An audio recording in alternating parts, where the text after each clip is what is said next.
I temi più importanti sono la trasformazione tecnologica e ovviamente la trasformazione energetica in ottica di sostenibilità.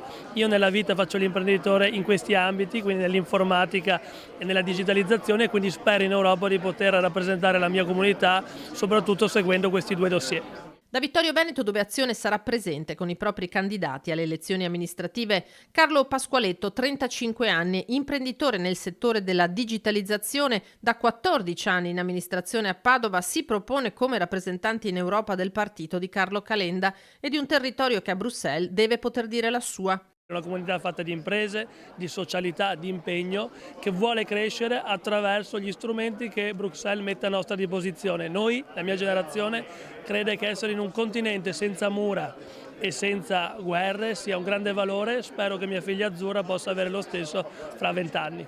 Qui in Veneto secondo me il clima per Azione è molto buono perché Azione è il partito del fare, è il partito che crede nell'Europa, però l'Europa si costruisce attraverso proposte che durino nel tempo. Il fatto di avere candidati di grande competenza non è un vanto, non è un punto di arrivo, ma la competenza dei nostri candidati che parlano inglese, si sono formati in Europa, sarà al servizio di una comunità che in Europa trova il luogo naturale in cui verranno prese le scelte che influiranno sulle aziende, le persone e le comunità.